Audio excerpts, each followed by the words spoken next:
ఉపశమనమేనా ఇలాంటి ఇసులుబాటైనా ఎటువంటి కార్యక్రమం అంటే ఇది ఇప్పుడు ఏదో అంటారు చూడు, ఏం సభ అది? గౌరవ సభ కాదు అది, కౌరవుల సభ. పాండవులు కౌరవులు ఉంటారు చూడు, ఆ సభ. ఆ సభలో ఇప్పుడు ఎంతసేపు కౌరవులే ఆడుతున్నారు, పాండవులు లేరు అన్నట్లుగా మాట్లాడుతున్నారు. పాండవులు అనేది వాళ్ళు ఎవరు, ఇక వీళ్ళు ఉంటారు కదా, ఈ 11 మంది కూడా ఉంటే మనం ఆడతాక బాగుంటుంది, మనం ఆడుకోకూడదు అని చెప్పి అంటున్నారు. అది మరి ఒకప్పుడు వీళ్ళు పెట్టారు వైసీపీ వాళ్ళు, ఏది క్రీడాకారుల గురించి వాటి గురించి ఎన్నో చేశారు. చేస్తే యువతకి ఉత్సాహం కలిగించినప్పుడు వాళ్ళు చాలా ఆనందంగా పాల్గొని ఎంతో చేశారు. వీళ్ళేంటి ఎన్నో కోట్లు దొబ్బారు, ఎన్నో లక్షలు దొబ్బారని ఒక రకంగా బ్యాట్ పెట్టారు. అంటే ఒక రకమైన బురద చల్లారు. ఆ బురద చల్లటం అది కామనే, వాళ్ళు చల్లుతుంటారు. ఇప్పుడు వాళ్ళు యువత కాదు వాడేది, ఇప్పుడు ఎమ్మెల్యేలు ఎంపీలు కలిసి ఈ ఏదే పాండవుల సభ కౌరవుల సభ అయిపోయింది. అది గౌరవ సభగా అనిపించట్లే నాకు. కొన్ని వేషాలు ఇవన్నీ వేసి చూపించారు కదా, ఎలా అనిపించింది? వేషాలు వేశారని చెప్తున్నాను కదా, పాండవులు కౌరవులు ఎలా ఉంటారు అనేది వీళ్ళు నిరూపిస్తున్నారు. ఇప్పుడు ఆ రోజుల్లో మనకి ఎవరికి తెలియదు కదా, ఏదో మనం చరిత్రలో రాసింది ఆలకించటం, లేదా ఏదన్నా బొమ్మలు చూసి ఈయన పాండవుడా, ఈయన కృష్ణుడా, ఈయన కౌరుడా, ఈయన ఇలా అనుకునేవాళ్ళం. ఇప్పుడు వీళ్ళు వేస్తున్నారు కదా, దీన్ని బట్టి వీళ్ళే వాళ్ళు అని మనం అనుకోవాలి. పవన్ కళ్యాణ్ గారు ప్రస్తావిస్తూ నేను కూడా బాగా ఎంజాయ్ చేశాను, అయితే ఒక దశాబ్దంన్నర గడిస్తే కానీ అభివృద్ధి చూడలేమంటున్నారు. దశాబ్దంన్నర కాదు, 2 దశాబ్దాలు గడిచినా కానీ వాళ్ళు అభివృద్ధి చేయరు. ఇప్పుడు ఏదో అంటారు చూడు, 6 నెలలు సావాసం చేస్తే వాళ్ళే వీళ్ళు అవుతారని. మొన్నటిదాకా చంద్రబాబు నాయుడు గారు ఆ మాట అంటే తప్పుకుంటాడు, నిలబడ్డం ఏది ఇది అని చెప్పి అన్నారు చూడు. ఆయనతో సావాసం చేశాడుగా ఈ 4 ఏళ్ళు 5 ఏళ్ళు.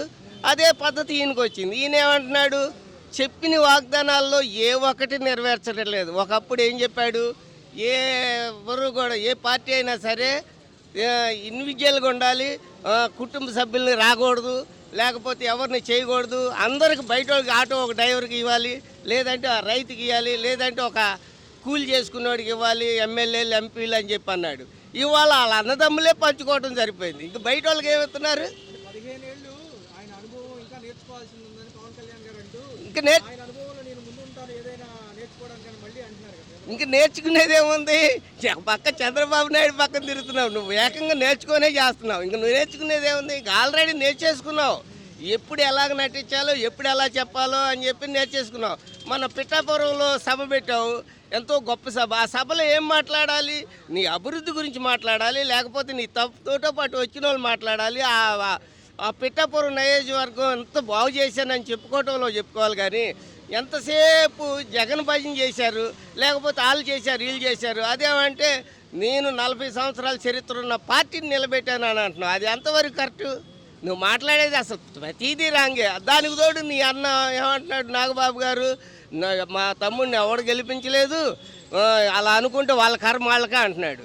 అసలు నిజంగా వర్మ అన్న అతను ఇండిపెండెంట్గా వేసి గెలిచిన వాడు. అతను మరలా ఇండిపెండెంట్గా అయితే ఎందుకు గెలవడు?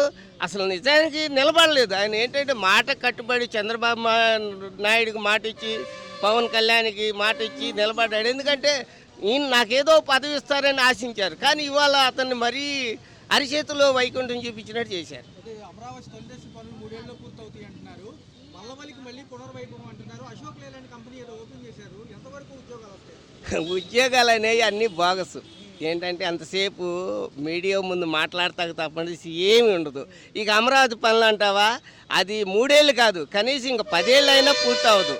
అసలు ఇక్కడికి మనం అనుకునే దానికి అక్కడికి వెళ్ళి చూసిన దానికి చాలా తేడా ఉంది. ఆ రోడ్లు ఎలా బీట్లు ఇచ్చేసినాయి తెలుసా? రోడ్లు బీట్లు ఇచ్చేసినాయి. ఒక్కోసారి గుంతలు గుండి నీళ్ళు, విపరీతమైన నీళ్ళు వస్తుంది. వాటిని తోడించటాకే కానీ మనం పెట్టిన డబ్బంతా చాలట్లేదు. ఇంకా అది ఇప్పట్లో 3 ఏళ్ళు ఎక్కడైతే ఇంకా 10 ఏళ్ళకైనా సంతోషపడాలి. 3 సార్లు ప్రధానిగా మోడీ గారు వచ్చారు, మరో 3 సార్లు కూడా ఈయనే కావాలంట. 6 సార్లు వస్తే బాగుంటుంది. 6 సార్లు వచ్చారనుకో ఇంకేముండక్కర్లేదు, మొత్తం భూస్థాపం అయిపోద్ది. పథకాలు ప్రకటించినప్పటి నుంచి ఆర్థిక వెసులుబాటు లేదనేది ఈయన అంశము. మరి గతంలో ఏమైంది ఇవన్నీ అని అడుగుతున్నారు ఎవరు? ప్రజలు కూడా పథకాలు ఇవ్వట్లేదు. మరి ఎక్కడ ఇస్తున్నారు? ఇవ్వట్లేదు. ఇప్పుడు మోడీ మన అవసరం ఉంది. ఇక చంద్రబాబు గారు ఏం చెప్తే ఆయన అది చెయ్యాలి. ఒకప్పుడు సోనియా గాంధీ ఉందంటే రాజశేఖర రెడ్డి ఏది చెప్తే అది చేసేది. అలా ఉండేదన్నమాట. ఇప్పుడు మరి చంద్రబాబు సీఎం గారు ఇదిగా ఉండి కూడా మరి చేయలేకపోతున్నారు, ఇచ్చిన హామీలు కూడా ఇవ్వలేకపోతున్నారు కదా. దశాబ్దంన్నర కలిసి ఉంటే అభివృద్ధి చూడొచ్చు అని నిన్న పవన్ కళ్యాణ్ గారు వాళ్ళు నాటకాలు వేశారు కదా సభల్లో, వాటి గురించి ప్రస్తావిస్తూ ఈ మాట అన్నారు. ఎలా 10 రోజులు పడతాను అన్నం పెట్టే కన్నా ఇవాళ ఆకలి చచ్చిపోతే అన్నం పెట్టడం మేలు. ఎప్పుడో ఆడొస్తారు అది చేస్తారు, ఈడొస్తారు ఇది చేస్తారు అంటే జనాలు సంకనాకి పోతారు అంతే. ఆయన అనుభవం చాలా ఉంది, నేను నేర్చుకోవడానికి సిద్ధంగా ఉన్నాను, 15 ఏళ్ళు కొనసాగుతానని మళ్ళీ అంటున్నారు. ఎవరి కాళ్ళు పోడుకోవడం సరిపోదు, దాళ్ళు తాళ్ళు పోడుకుంటారు, వీళ్ళు తీరు పోడుకుంటారు, ఇంక తప్ప ఇంకేం లేదు.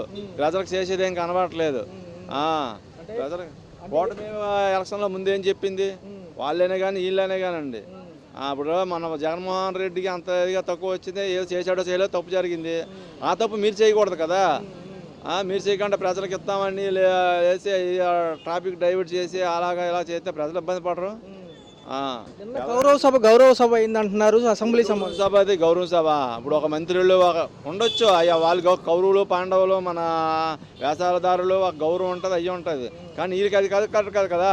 ఆల్రెడీ ఎన్టీ రామారావు గారు వేసినవి, నాగేశ్వరరావు గారు వేసినవి, అందరూ వేసినాయే కదా. ఇదేదో దేశ ప్రజల మీద పెట్టాలి కదా. అంటే నిన్న ఆయన కూడా అంటున్నారు, ముఖ్యమంత్రి గారు మేము జవాబుదారీతనంగానే ఉన్నాం, ప్రజలకి మేము చెప్పిన హామీలను నెరవేరుతారంగా. వీళ్ళు వస్తే వాళ్ళు బోకలు వేస్తారు, వాళ్ళు వస్తే వీళ్ళు బోకలు వేస్తారు. ఇంక వీళ్ళిద్దరు ఇది చేసుకోవడం తప్ప మనకు చేసేది ఏం లేదు. ఇప్పుడు ముసలాయన మాట్లాడాడు, ఎంత ఆవేదనతో మాట్లాడుతున్నాడు. ఇప్పుడు ఒకటి గుర్తించండి సార్, ఇప్పుడు అన్నం పెడతానంటే ఆకలి వచ్చినోడికి ఆశపడతాడు కదా. అన్నం పెట్టనంటే ఇంకా వాడికి ఏమి లేదు, పెడతానన్ను పెట్టకంట నువ్వు ఉండరా అంటే బాధపడతారు కదా. అవన్నీ అర్థం చేసుకోవాలి ప్రభుత్వాలు. ఎవరైనా మాట్లాడితే వాళ్ళు చూసి వాళ్ళు బొక్కలు వేసేయడం, ఎవరైనా మాట్లాడితే వీళ్ళు చూసి వీళ్ళు బొక్కలు వేసేయడం, అవన్నీ కాకుండా ప్రజలకు ఏం చెయ్యాలో అది చేస్తే ఎవరైనా సరే, చంద్రబాబు గారు సీఎం గారైనా సరే, పవన్ కళ్యాణ్ అయినా సరే, మంత్రులైనా సరే, ఎవరైనా. నిన్న అసెంబ్లీలో మాట్లాడారు యార్లగడ్డ వెంకటరావు, సూపర్ అండి. ఇప్పుడు ఒక ఎమ్మెల్యే ప్రజలకు మాట ఇచ్చాడు, మాట అది అసెంబ్లీలో అడిగాడు, ఏమండి మేము ప్రజలకు మాట ఇచ్చాం మేమేం చేయలేకపోతున్నాం. ఇప్పుడు అలాంటి అన్నీ అడిగితే ఒక ఎమ్మెల్యే మీద కక్ష ఉండి మాట్లాడితే, ఆయన మాట్లాడే మాట చాలా బాగుంది. అందరూ అలాగే గడిచిపోతుంది, ఏమి చేయలేకపోతుంది. ఇప్పుడు అంతే కదా. ఒక నిజవర్గంలో ఎమ్మెల్యే ఉన్నంటే అడుగుతాడు ఆయన్ని, అంతే కదా, అడుగుతాడు కదా మేమేం చేయలేకపోతున్నాం సార్ అవి అనేసి. గారు 3 సార్లు ప్రధానమంత్రి అయ్యారు, మరొకసారి మళ్ళీ 3 సార్లు కూడా, అంటే గతంలో అవుతే కనుక చంద్రబాబు గారు ఉండాలని పవన్ కళ్యాణ్ గారి అభిమతం. అంటే ఎలా అనిపించింది? వీళ్ళందరూ కలిసి కదండి బాబు, ఇంతమంది ఈ గవర్నమెంట్ ప్రధానమంత్రి గారు ఆల్రెడీ ఇది చంద్రబాబు, పవన్ కళ్యాణ్ వీళ్ళందరూ కలిసి కదా మరి ఆ గవర్నమెంట్ని పడగొట్టగలిగింది. ఆయన వాళ్ళు ఒక్కడి వల్ల అవ్వలేదుగా, చంద్రబాబు వల్ల అవకే కదా వీళ్ళందరినీ తెచ్చుకున్నాడు. వీళ్ళ వల్ల అవక చంద్రబాబును పవన్ కళ్యాణ్ని తెచ్చుకున్నాడు. ఒకళ్ళు ఇద్దరు కలిసి దొంగలు కలిసి ఏం చేశారంటే ప్రజల్ని అన్యాయం చేశారు. అంటే ఈయన ఏమంటున్నారంటే, ఒక నిమిషం సార్, ఎంతో అనుభవం ఉన్న వ్యక్తి, ఆయనతో పనిచేయడానికి నేను సిద్ధంగా ఉన్నాను, దశాబ్దన్నర కాలం ఉంటే ఒక అభివృద్ధి చూడొచ్చు అని పవన్ కళ్యాణ్ గారు అంటున్నారు నిన్న సభ. సరే ఇప్పుడు ఆయన ఏంటంటే చాలా కోపిష్టి మనిషే కాదంట పవన్ కళ్యాణ్ గారు. ఆయన ఏమైనా చేశాడు అయిపోయి ఈ మధ్యకాలంలో ఇన్ని నెలల సంవత్సరం దాటింది, పవన్ కళ్యాణ్గా నేను చేశానని ముందుకొని వచ్చేదని చెప్పాడా? లేదు. ప్రజలకి ఏమైనా చేశాడా? పవన్ కళ్యాణ్ అని చేశాడు, చంద్రబాబు వదిలేయండి. పవన్ కళ్యాణ్ గారు ఏం చేశారు? ఫలాంది నేను చేశాను అని చెప్పమనండి, పోనీ ఏమీ లేదు. అంత ఉత్త అబద్ధాలండి వీళ్ళంతా చేసేది. పవన్ కళ్యాణ్ గారి గురించి మనం చెప్పడానికి కూడా ఒక్క రూపాయి ఏం చేయలే. ఏం చేశాడు వాళ్ళంతా చెప్పమనండి. ఏమి లేదండి, ఏం మాట్లాడతారండి, అన్ని అలాగే చెప్తారండి. అయ్యో ఇక్కడ ఏంటంటే పేద ప్రజల్ని చూడాలండి ఎవరైనా సరే. ఎవరో గవర్నమెంట్ ఆ గవర్నమెంట్ మనకు అవసరంలా, పేద ప్రజల్ని చూసేవాడు ఎవరు. నేను చూస్తానన్నాడు, ఏం చూశారు? ఏమన్నా గవర్నమెంట్ చేశారా? చంద్రబాబు కానీ పవన్ కళ్యాణ్ గారు కానీ వచ్చారు, ఏమైనా ఇచ్చారా? చదువుకున్న పిల్లలు ఉన్నారు, అల్లాడుతున్నారు పిల్లలు. ఫీజులు కట్టుకోవడానికి లేక ఏమీ లేక అల్లాడుతున్నారు. ఎవరైనా ఏమైనా ఇచ్చిన దాఖలు ఉందా? వీళ్ళు ఏమీ లేదే.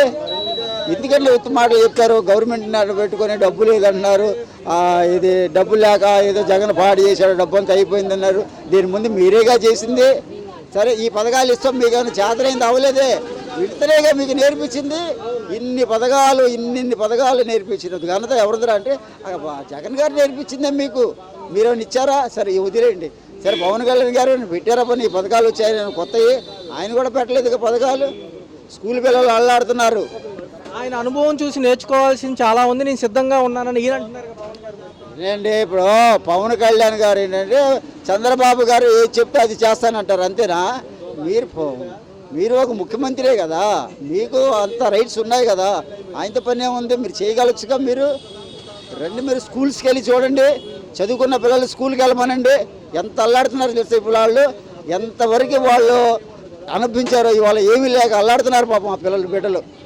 అసలు ఒక ఫీజులు కట్టుకుంటానికే కానీ విద్యా కానుక అన్నాడు, విద్యా కానుక ఇచ్చాడా? 15,000 రూపాయలు ఇస్తానన్నాడు. ఎంతమందినైనా కనిపాడు దెబ్బంటా నువ్వు, కన్నారుగా. మరి ఏది ఎవరికైనా ఇచ్చిన దాఖలు అంటే డబ్బు లేదంటున్నారు మీరు, ఖజానాలో డబ్బు లేదు అంటున్నారు. అది ఎక్కడ లేదు, దేనికి లేదంటున్నారు మీరు. అసలు ఆ మాటలు మీకు ముందు గుర్తు రాలేదా? ఎంతమందిని ఇబ్బంది పెడుతున్నారు మీరు ఇక్కడ. అయ్యా మీరు దయచేసి చెయ్యాలనుకుంటే చెయ్యండి. పవన్ కళ్యాణ్ గారు, చంద్రబాబు గారు చేశారు, మేమేమి ఇచ్చాము, మీరేమైనా ఇచ్చిన దాఖలు ఉంటే మరి మీరు ప్రకటన చెప్పండి, చూపించండి ఒకసారి. మీరు ఒక్క పని చేయండి. మీరు జగన్ గారు మేమే అంటలా, మాకేమైనా ఆయన బంధువేం కాదు. పేద ప్రజలకి పెన్నిది నమస్కారం పెట్టి దండం పెట్టి చెప్పాలి ప్రయోజనం పవన్ కళ్యాణ్ గారికి. ఎందువల్ల అంటే స్కూల్ పిల్లలు మా అన్నయ్య, మా అంకులు, మా అన్నయ్య అని చెప్పి అల్లాడి ఎంతో మేలు చేసే వాళ్ళకి ఇవాళ వాళ్ళకి ఏమి లేదండి పాపం, అల్లాడుతున్నారండి బిడ్డలు పాపం. అయ్యా స్కూలు అలాగ వచ్చి విద్యా కానుకండి, విద్యా కానుక ₹1 ఇచ్చినది లేదండి, ఈ రోజుకి కూడా లేదండి. అయ్యా ఇంటికి తిరిగేవాళ్ళు వాలంటీర్స్, ఇంటింటికి పిచ్చి కుక్కల్లాగా తిరిగేవాళ్ళు పాపం. వాళ్ళు వచ్చి ఇవాళ ఒక్క నాదుడు లేదండి మా ఇళ్ళకి వచ్చి తిరగడానికి, మాకు చెప్పడానికి. మాకైతే తెలియదండి, మాకు చదువులు లేని వాళ్ళు. మేము ఎవరు ఏమంటే వాళ్ళకి వేసుకున్నాం, మేము గెలిపించుకున్నాం మిమ్మల్ని. ఏంటి ఓకే అండి. చెప్పు ఒకసారి అడుగు. సంక్షేమ పథకాలతో పాటు అభివృద్ధి తొలి అడుగు అనేది ప్రభుత్వాల నినాదం. అయితే ముందు సంక్షేమం ఇవ్వాలా, అభివృద్ధి స్టార్ట్ చేసుకుంటూ పాటు సంక్షేమం అనేది అభివృద్ధి చేసుకుంటా పోతేనే నిధులు కానీ ఫండ్స్ వచ్చినా కంపెనీలు వచ్చినా ఏదో ఆదాయం వస్తుంది.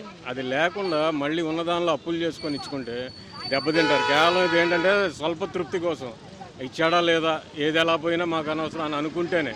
కానీ టైం పడుతుంది కొంత. ఆ టైంని ఓర్పుగా సహనంతో ఉంటే ఇటు పక్క కంపెనీలు ఉద్యోగాల కాడి నుంచి పిల్లలకి అన్ని రకాలుగా కూడా డెవలప్ అవ్వడానికి ఆస్కారం ఉంటుంది. వాళ్ళు పని చేస్తే దానికి తగ్గట్టుగా వాళ్ళు ఉంటే పథకాలు కూడా ఇవ్వాలి. ఎందుకంటే లేని వాళ్ళు కూడా ఇబ్బంది పడితే ఎదురు చూస్తారు కాబట్టి వాళ్ళకు కూడా ఏదో రకంగా అమలు చేసుకొని అవి కూడా స్టార్ట్ చేయడం బెస్ట్. అది ఎందుకంటే ఒక మాట అంటున్నారు, చంద్రబాబు నాయుడు గారికి అనుభవం ఉంది, ఆయనతో 15 ఏళ్ళు నడవడానికి నాకు ఇబ్బంది లేదు, ఆయన నుంచి నేర్చుకోవాల్సిన అంశాలు ఉన్నాయి, ఒక దశాబ్దంన్నరన్న గడిస్తే ఒక అభివృద్ధి చూడొచ్చు.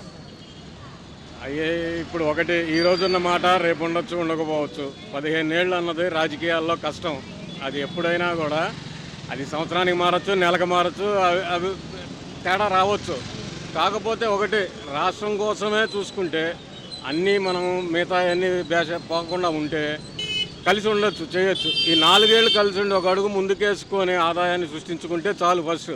ఆ తర్వాత నెక్స్ట్ 5 ఏళ్ళు అనేది ఆలోచించుకొని చూడొచ్చు. రాజకీయంలో 5 ఏళ్ళకి ఒకసారి, దాన్ని ఎవరేంటి అనేది మనం చెప్పలేం. 15 ఏళ్ళు మోడీ గారు 3 సార్లు వచ్చారు కాబట్టి అయ్యే మరొక 3 సార్లు, అంటే ఆల్రెడీ 3 సార్లు వీళ్ళు ఉన్నారు, 4వసారి చేస్తున్నారు ఇప్పుడున్న ముఖ్యమంత్రి గారు. మరో 3 సార్లు వస్తే ఇక అభివృద్ధి చూడొచ్చు అనేది పాయింట్. ఒకటి ఇంకొక 3 సార్లు 2 సార్లు అది జనం నాడీ మీద ఉంటుంది, ఎలక్షన్స్ టైంకి ఉంటుంది. అదంతా కూడా కంటిన్యూ చేసి చెప్పలేరు. అది ఎవరో అనుకోలేము. అది రాజకీయ దీని ఎన్నికలు అనేది అప్పటికప్పుడు ఉండి మారిపోయే ఇది. వస్తే బాగానే ఉంటుంది, చేసేయని చేయలేదు. ఏదన్నా ట్యాక్సులు కూడా పెరిగినాయి కదా, అన్ని కొన్ని ఇస్తున్నారు, కొన్ని తీసుకుంటున్నారు. ఇప్పుడు ఎవరున్నా కూడా స్వతంత్రం వచ్చి ఇన్ని రోజులు అయిపోయాక కొన్ని తీసేయాలి. ఇంకా ఏ ట్యాక్సులు కంటిన్యూ చేసుకుంటా పోతే ఎంతవరకు కడతాడు సామాన్యుడు కానీ మధ్యతరగతాడు? కట్టలేడు. దానికి ఇంకా కొంచెం బడ్జెట్లో ఆలోచించుకొని కేంద్ర ప్రభుత్వం కొన్ని మార్చాల్సినవి ఉన్నాయి. అది ఎప్పటికి మారుతాయో తెలియదు మనకి. కాబట్టి ఇంకొక 6 ఏళ్ళు 4 ఏళ్ళు అభివృద్ధి అనేది వాళ్ళు చేసేదాన్ని బట్టి ఉంటుంది. మన భారతదేశం జనం ఈ ఒక్కసారి చూద్దామని చూశారంటే తేడా వస్తుంది. మళ్ళీ ఇలా నాడీని కనిపెట్టడం అనేది కష్టం.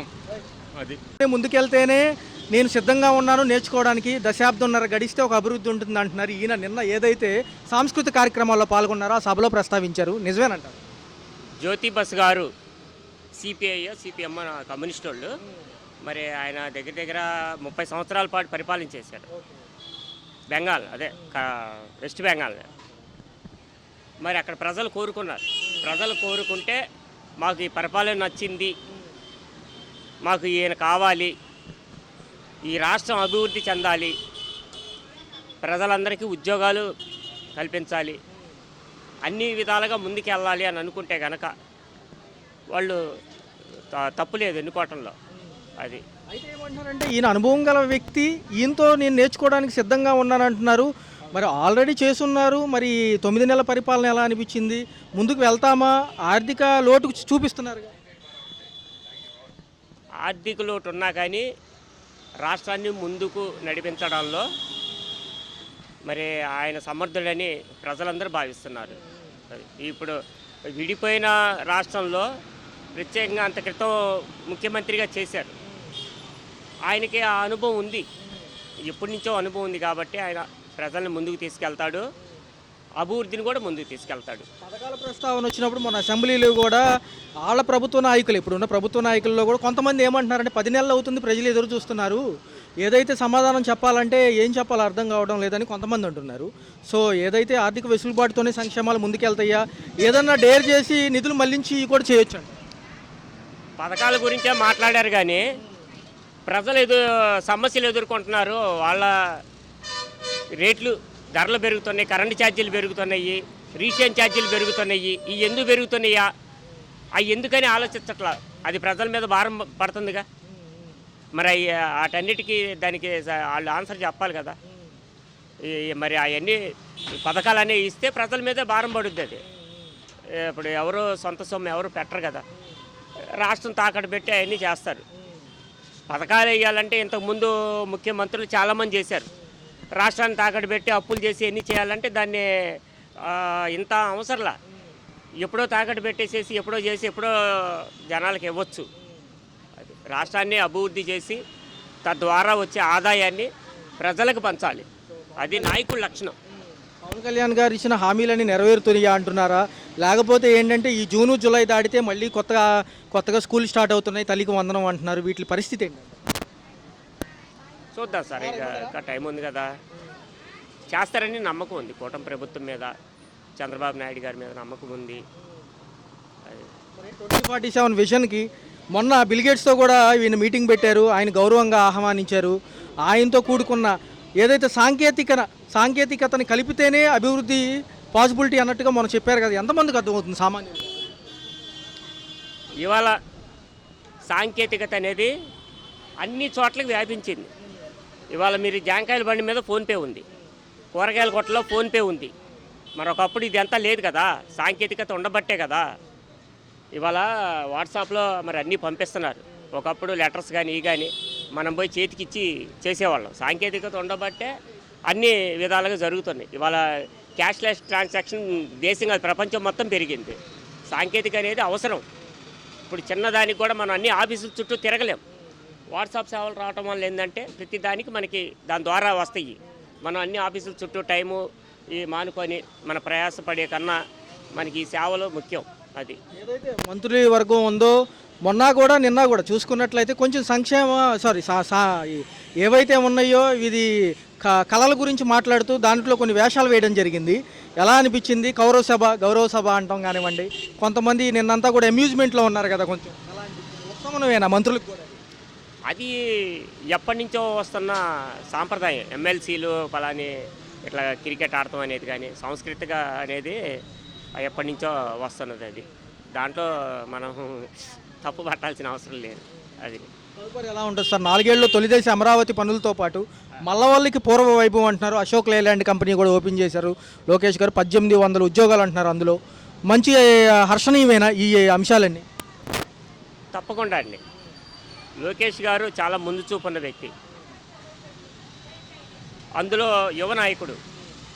ఆయన కంపెనీలు తీసుకొచ్చి ప్రజలందరికీ ఉపాధి కల్పిస్తాడని చాలామంది యువతలో ఆశ ఉంది. కాకపోతే ఇది ఆంధ్రప్రదేశ్ చాలా లోటులో ఉంది. అయినా ముందుకు తీసుకెళ్ళి ఆయన ఆ విధంగా ప్రయత్నం చేస్తాడు. 100% సక్సెస్ సాధిస్తాడు.